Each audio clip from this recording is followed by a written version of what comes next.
আইম্মায়ে কেরাম বলেছেন যে ইয়াকতুবু সুবহানাহু ফি লাইলাতুল কদর, এটি আল্লাহ পাক কখন করেন? লাইলাতুল কদর। লাইলাতুল কদর কখন? রমজান মাসে। এখন আয়াতের কথা শুনেন। সূরা বিসমিল্লাহির রহমানির রহিম, হামিম ওয়াল কিতাবিল মুবিন, ইন্না আনজালনাহু ফি লাইলাতিন মুবারাকা ইন্না কুন্না মুনজিরিন ফিহা ইউফরাকু কুল্লু আমরিন হাকিম আমরাম মিন ইনদিনা ইন্না কুন্না মুরসালিন। আল্লাহ বলছেন হামিম। হামিম আল্লাহ এর অর্থ জানেন, আল্লাহ এর উদ্দেশ্য জানেন। যেগুলি বিচ্ছিন্ন অক্ষর কোরআনের বিভিন্ন সূরার শুরুতে, সেগুলির অর্থ আল্লাহ পাক জানাননি, রাসূলুল্লাহ সাল্লাল্লাহু আলাইহি ওয়াসাল্লাম জানাননি। ওয়াল কিতাবিল মুবিন, সুস্পষ্ট কিতাবের মানে কোরআনে কারীমের আমি শপথ করছি। ইন্না আনজালনাহু ফি লাইলাতিন মুবারাকা, নিশ্চয় আমি একে নাযিল করেছি। কাকে? কোরআনুল কারীমকে নাযিল করেছি। কারণ তার আগে কসম হইল হামিম ওয়াল কিতাবিল মুবিন, সুস্পষ্ট কিতাবের কসম। তারপরে আল্লাহ বলছেন ইন্না আনজালনাহু, আমি তাকে নাযিল করেছি, মানে কিতাবে মুবিনকে, সুস্পষ্ট কিতাবকে নাযিল করেছি, কোরআনকে নাযিল করেছি ফি লাইলাতিন মুবারাকা, বরকতময় রাতে। বরকতময় রাতে নাযিল করেছি। এই বরকতময় রাত কি? সমস্ত তাফসীরকারগণ প্রায় বলেছেন বরকতময় রাত হচ্ছে কি? কদরের রাত। আর তা হচ্ছে শাবানে না রমজানে? কারণ এই মর্মে তিনটি আয়াত মনে রাখবেন। একটি তো এটি, একটি আয়াত যাতে বরকতময় রাত বলা হয়েছে। বরকতময় রাত রমজানও হইতে পারে, যেমন তেমন অন্য মাসেও সম্ভাবনা আছে। কিন্তু এই সম্ভাবনা কেটে যায় অন্য মাসে হওয়ার কোন আয়াত দ্বারা? সূরা কদর দ্বারা। আল্লাহ বলছেন ইন্না আনজালনাহু ফি লাইলাতুল কদরি ওয়া মা আদরাকা মা লাইলাতুল কদরি লাইলাতুল কদরি খায়রুম মিন আলফি শাহর তানাজ্জালুল মালায়েকাতু ওয়ার রূহু ইলা আখিরিহি। তো আল্লাহ কি বলছেন? ইন্না আনজালনাহু ফি লাইলাতুল কদর, নিশ্চয় আমি এই কোরআনকে নাযিল করেছি লাইলাতুল কদরে, শবে কদরে, কদরের রাতে। শবে কদর নাযিল করেছি। স্পষ্ট হলো না? হলো না?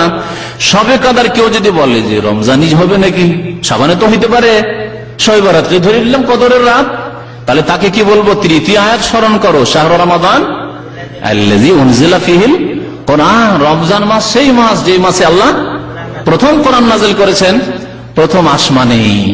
গত সপ্তাহে বলেছিলাম প্রথম আসমানে আল্লাহ একসাথে নাযিল করেছে, সেখান থেকে জিবরাইল আলাইহিস সালাম 23 বছরে নিয়ে এসেছেন। শাহরু রমাদান আল্লাযী উনজিলা ফীহিল কোরআন, তাহলে কোরআনে কারীম নাযিল হয়েছে রমজান মাসে কদরের রাতে, আর সেটি হচ্ছে বরকতের রাত। সেটি হচ্ছে বরকতের রাত। বরকতের রাত তাহলে শবে বরাত নয়, 15 শাবানের রাত নয়, বরং কদরের রাত।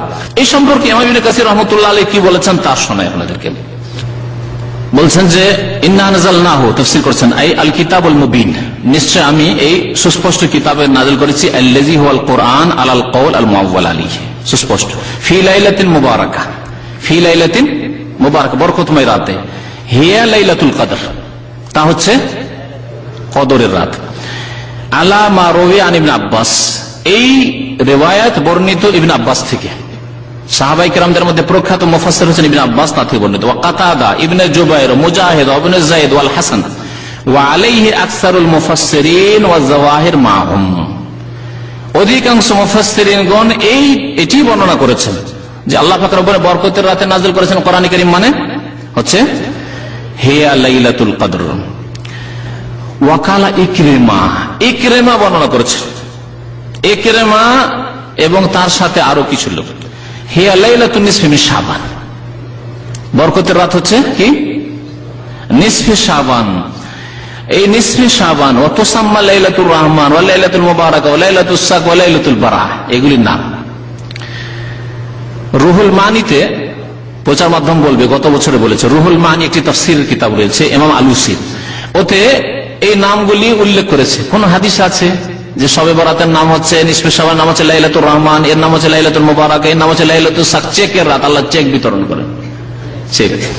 ও লাইলাতুল বারাহ, এটি হচ্ছে মুক্তির রাত। তো এগুলি ওই তাফসীর আলুসিতে বা তাফসীর রুহুল মানিতে রয়েছে। ইমাম ইবনে কাসির রাহমাতুল্লাহ আলাইহি এই হাদিস সম্পর্কে বলছেন যে না, এই হাদিস তো নাই, এটি হচ্ছে ইকরামার মন্তব্য। ইকরামা যে বলেছে যে নিসফে শাবান, মুবারক রাত মানে নিসফে শাবান, বলছেন ওমান কালা লাইলাতুন নিসফি মিন শাবান ফাকাদ আবআদান নাজাতা, যেই ব্যক্তি বলবে যে এই লাইলাতুল মুবারাকা, ইন্না আনজালনাহু ফি লাইলাতিন মুবারাকা মানে কোরআন নাযিল করেছে বরকতের রাতে, মানে শবে বরাতে, সেই ব্যক্তি সত্য থেকে, হক থেকে অনেক দূরে চলে গেল।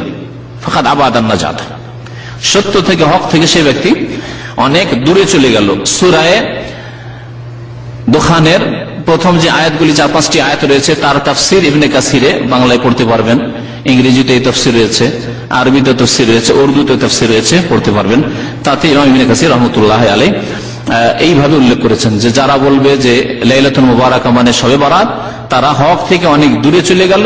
আর অধিকাংশ মুফাসসিরিনগণ যে তাফসির করেছেন, যেটি হচ্ছে নির্ভরশীল নির্ভরযোগ্য তাফসির, তা হচ্ছে যে লাইলাতুল কদরই হচ্ছে লাইলাতুল মুবারাকা, আর তা হচ্ছে রমজান মাসে। তাহলে সহিহ মত জানতে পারলেন তাফসীরকারদের। ইমাম ইবনে কাসির রাহমাতুল্লাহ আলাইহির তাফসীর কথা বললাম, এমনকি ইমাম আলুসি রুহুল মানির লেখক তিনিও বলছেন, আগে উল্লেখ করেছেন যে লাইলাতুল কদরে ভাগ্য লেখা হয় 1 বছরের। আর তারপরে কিলা বলে কেউ কেউ বলেছেন বলে উল্লেখ করেছে এই শাবানের 15 তারিখের কথা। সুতরাং সেটি নির্ভরযোগ্য নয়, এবং সেটি সবচেয়ে বড় কথা কোরআন বিরোধী। আল্লাহ বলছেন কোরআন নাযিল করেছে রমজানে, আল্লাহ বলছেন কোরআন নাযিল করেছে লাইলাতুল কদরে, আর আল্লাহ বলেছেন তৃতীয় জায়গায় যে বরকতের রাতে। তো বরকতের রাত আলাদা করে কি করে লাগাবেন আপনি? যদি তাই করেন তাহলে কোরআনে কারিমে তাহলে আল্লাহর কথায় দ্বন্দ্ব আছে। আল্লাহর কথায় দ্বন্দ্ব হইতে পারে? ওমা কানা রব্বুকা নাসিয়া, আল্লাহ পাক বলছেন তোমার রব কোনদিন ভুলেন না। সুতরাং আল্লাহর কথায় দ্বন্দ্ব হতে পারে না। ইমাম ইবনে তাইমিয়া রাহমাতুল্লাহ আলাইহি একটা বক্তব্য আছে, সেটা যদি একটু সময় থাকে তাহলে শুনে। আলা শাইখুল ইসলাম ইবনে তাইমিয়া রাহমাতুল্লাহি আলাইহি, ইমাম ইবনে তাইমিয়া রাহমাতুল্লাহি আলাইহি বলছেন, এখানে তিনি বলতে চেয়েছেন যে উলামাদের ইখতিলাফ আছে যে এই শাবানের 15 তারিখের কোনো ফজিলত আছে কিনা। এই সম্পর্কে কিছু হাদিস বর্ণনা করা হয়েছে। যে হাদিস একটা ওই হাদিস যে বললাম যে হাদিসটাকে হাসান বলেছেন আল্লামা নাসিরুদ্দিন আলবানী, সেই হাদিসে ইঙ্গিত করেছেন।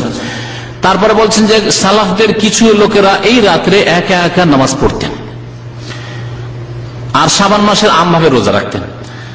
অমিনাল ওলামা মিনাস সালাফ, আর সালাফদের বেশ ওলামায়ে কেরামরা মিন আহলিল মদিনা, বিশেষ করে মদিনাবাসীরা, ওয়া গায়রুহুম অন্যান্য শহরের লোকেরা, এই কথাটি শুনেন ভালো করে। তার বলছেন মিনাল খালাফ, পরবর্তীকালেরও, মান আনকারা ফাজলাহা, এই নিসফে শাবানের 15 তারিখের ফজিলত অস্বীকার করেছেন। তারা বলছেন না কোনো ফজিলত নেই।